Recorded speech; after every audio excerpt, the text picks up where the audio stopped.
ఆ ఏజ్లో బాగా వినాలి. ఈ 13 నుంచి 20 సంవత్సరాలు 21 సంవత్సరాల లోపు ఉన్న దాన్ని టీనేజ్ అంటారండి. చదువుకొని బాగుపడాలన్నా అదే వయసు, ఉన్న జీవితం పాడైపోవాలన్నా అదే వయసు. గుర్తుపెట్టు. ఇంటర్మీడియట్ ఆ వయసులోనే వస్తుంది, డిగ్రీ ఆ వయసులో వస్తుంది. 21 సంవత్సరాలు అయ్యేసరికి మగపిల్లగాడు డిగ్రీ పట్టా పొందుకోవాలండి. ఆ ఏజ్లోకి నువ్వు డిగ్రీ అవగొట్టకపోతే నువ్వు తర్వాత డిగ్రీ అవ్వకూడదాం అనుకున్నా నీకు సబ్జెక్ట్ ఎక్కదు. తర్వాత నీ జూనియర్స్ సీనియర్స్ అవుతారు, నువ్వు కాలేజీకి పోలేవు, నీకు డిగ్రీ అవ్వదు. ఈ టైంలో చదువుకునే టైంలో నువ్వు చదవు.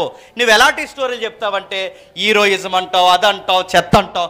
చేసిన వ్యవహారాలకి సబ్జెక్ట్ ఉండిపోయిన దానికి ఇంకా నీకు బుద్ధి రాకుండా నువ్వు చేసే పని ఏంటంటే మళ్ళీ నీకు లవ్ స్టోరీ కూడా తగలేసుకుంటావు. నువ్వు గాలి అదవ్వే, నేను కావాలంటున్నాను. నీ గాలి అవ్వారానికి ఇంకో గాలి ఉంటుంది మళ్ళీ బయట. ఆ గాలికి పోయి నీ సబ్జెక్టులన్నీ. ఆ గాలి ఈ గాలి కలిస్తే ఈదురు గాలి తప్ప ఇంకేముంటాయి చెప్పండి? ఏమీ లేదు. అడుగుతున్నాను, ఏమి సాధిస్తారు? మీ ఇద్దరు ఒకటవుతారు. రేపు పొద్దున్న అడుగుతున్నాను, ₹10 పూరి కొనగలడు? లేదా ఆ పిల్ల ఏమైనా ఒక ఉద్యోగం చేయడానికి తనకేమైనా సబ్జెక్ట్ ఉందా? వీళ్ళ పెద్ద ఫిలాసఫీ మాటలు ఏం చెప్తారు తెలుసా? ప్రేమించేసారట. అడుగుతాను, నీ తలకాయ, నీకు ప్రేమ అంటే ఏం తెలుసు అని అడుగుతుంది బైబిల్. ఏం ప్రేమించేసావు అడుగుతున్నాను. ఏం ప్రేమించావు? ఏం చూసి ప్రేమించావు? నీకేం తెలియదు, ప్రేమించావు.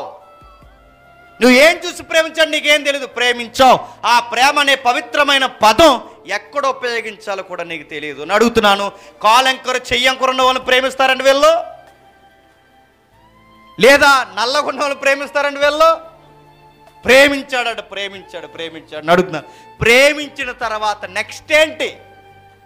ఏ గుడి దగ్గరో, ఏ మసీద్ దగ్గరో, ఏ రిజిస్టర్ ఆఫీసర్ దగ్గర, కొన్ని చర్చిల మధ్యలో దగ్గరే, కొన్ని దొంగ చర్చిల దగ్గర ఎక్కడ దగ్గర దొంగ పెళ్లి చేసుకుని అక్కడికి పోయి నువ్వు కాపురం స్టార్ట్ చేస్తావు. అడుగుతున్నాను, ఈయన వల్ల నెక్స్ట్ నువ్వేం చేస్తావు? కూలి పని చేయగలవా?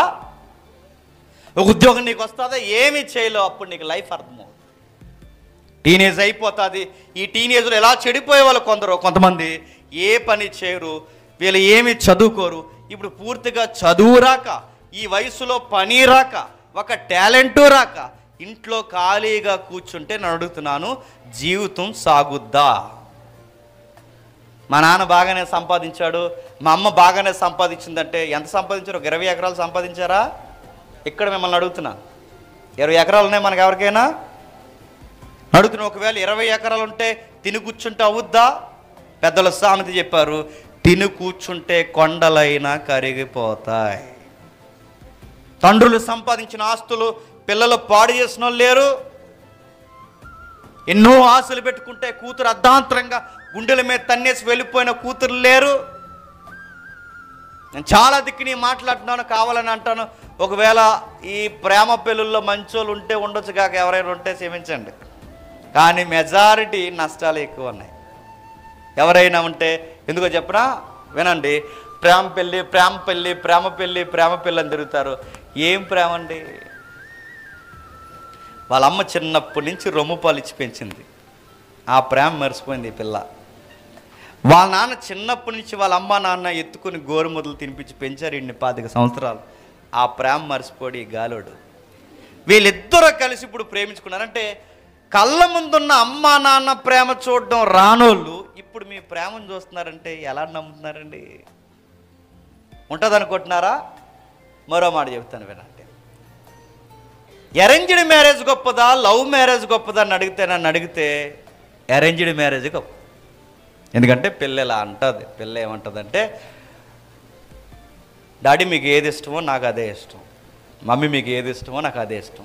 కుర్రోడు గడ్డాలు అంటాడు, మీకు అమ్మాయి నచ్చితే చెప్పండి, ఇంక నేను ఏం చూడను, మీ ఇష్టమే నా ఇష్టం అంటాడు.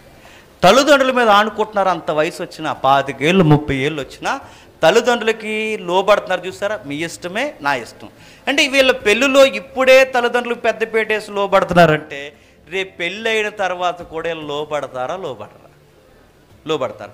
ఇప్పుడే విలువల కొరకు ఎంత తగ్గిపోతున్నారంటే రేపు పెళ్ళి అయిన తర్వాత కూడా తమను తాము తగ్గించుకుంటారు. అలా కాకుండా లవ్ మ్యారేజ్ చేసుకున్నారు. అక్కడ అందరు కాదులేండి, కొందరు, ఎందుకంటే కొంతమంది బాధపడుతున్నారు. లవ్ మ్యారేజ్ చేసుకున్నారు అనుకోండి, గుర్తుపట్టండి, 25 ఏళ్ళు పెంచిన అమ్మా నాన్ని వదిలేసి వచ్చేసిందంటే, బాగా వినాలి, 25 ఏళ్ళు పెంచిన అమ్మ నాన్ని వదిలేసి వచ్చేసిందంటే మధ్యలో వచ్చిన గాలి గొట్టంగడ నీతో ఉంటుందని ఏమనుకుంటున్నావు? ఉంటుందా? మిమ్మల్ని అడుగుతున్నాను నేను.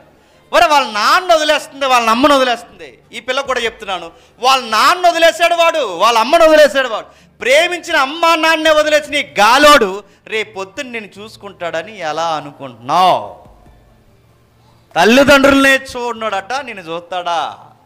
తల్లిదండ్రులతోనే ఉండనది ఈ తల్లి నీతో ఉంటుంది అనుకుంటున్నావా? అంటే వీళ్ళ నిలకడలేని మనసు కలిగిన వారు గుర్తుపెట్టుకోండి. ఈ టీనేజ్లు అన్నీ ఎలాంటి పనులు ఉంటాయి. ఈ టీనేజ్ అయిపోద్ది, ఏమీ సాధించరు, అమ్మ నాన్నతో కూర్చుంటారు, రూపాయి దాస్తాం అనుకుంటే ఎక్కడ దాస్తారు? ఏమీ దాయరు. ఇప్పుడు జీవితం స్టార్ట్ అవుద్ది. ఈ లేత వయసు కాస్త నడి వయసులో పడిపోతుంది. ఏ వయసులోకి వెళ్తుంది? నడి వయసు. నడి వయసులో ఏమవుతుంది? బాధ్యతలు పెరుగుతాయి. ఇప్పుడు ఒక్కడవే లేవు.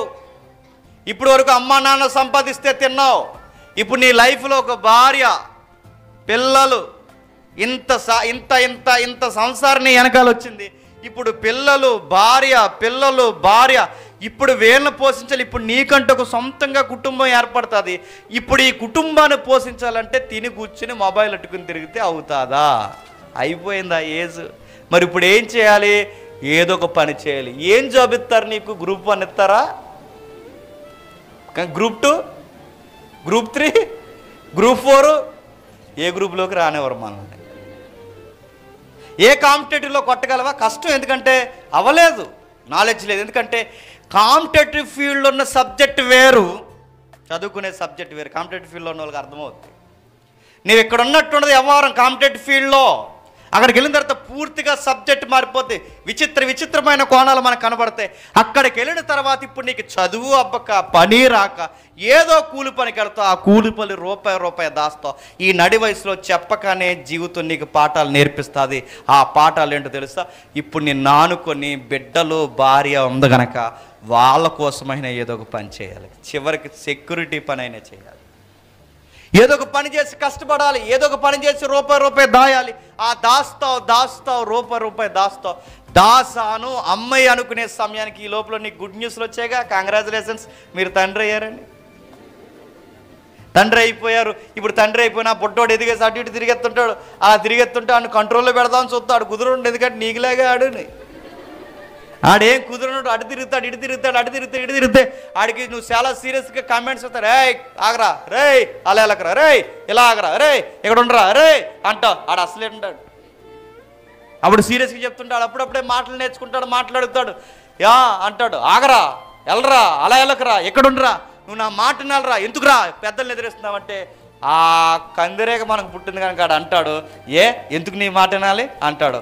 ఆడు క్వశ్చన్స్కి మన దగ్గర ఆన్సర్లు ఉండవు. ఎందుకు నీ మాట వినాలంటే సీరియస్గా ఒక ఆన్సర్ చెప్తాం. ఎందుకు నా మాట వినాలంటే నేను మీ నాన్నని అంటాం. ఎవరు? మీ నాన్న. ఇప్పుడు అడుగుతున్నాను, మీ నాన్న అనగానే ఇంతకు మించిన ఆన్సర్ ఏముంది? అంటే ఏంటన్నారంటే అయ్యిందే. ఇంకా మీ నాన్న అంటే ఏం చెప్తాడికి? ఇప్పుడు రే నువ్వు నా మాట వినాలని అడిగాం. అదే ఎందుకు వినాలంటే మీ నాన్న అన్నావు. మీ నాన్న అంటే ఇలాంటి క్వశ్చన్స్ అడుగుతారు. నేను అడుగుతున్నాను ఎందుకంటే మనం కొడుకులుగా ఎలా ఉండాలో మనకు తెలియలేనప్పుడు, కూతురులుగా ఎలా ఉండాలో మనకు తెలియలేనప్పుడు, కొడుకుగా కూతురుగా ఎలా ఉండాలో తెలియని మనకి ఇప్పుడు సడన్గా కొడుకో కూతురో పుడితే ఆ కొడుకులు కూతుర్లకి మనం ఏమి నేర్పిస్తాం? మనం ఏమి నేర్పించలేము. మనకేం తెలియదు. మన ఎంటీ మైండ్స్తో వాళ్ళకి ఏమి నేర్పిస్తాం? మన కొడుకుగా ఎలా ఉండాలో తండ్రి కింద ఉన్నంతకాలం మనకు అర్థం అవ్వలేదు. కూతురుగా ఎలా ఉండాలో నువ్వు తండ్రి దగ్గర ఉన్నంతకాలం నీ కూతురు విలువలు నీకు తెలియలేదు. ఇప్పుడు నీ కూతురో కొడుకో పుడితే వాళ్ళకి ఏం చెప్తావు? నువ్వేం చెప్పలేవు. నడి వయసు దాటిపోతే వాళ్ళు సీరియస్గా చదివిస్తుంటావు, కాస్త రూపాయి దాస్తుంటావు. ఆ రూపాయి దాసి అమ్మయ్య అంతా బాగుంది అనుకునేసరికి ఆ నడి వయసు కూడా చూస్తుండగా అయిపోతుంది.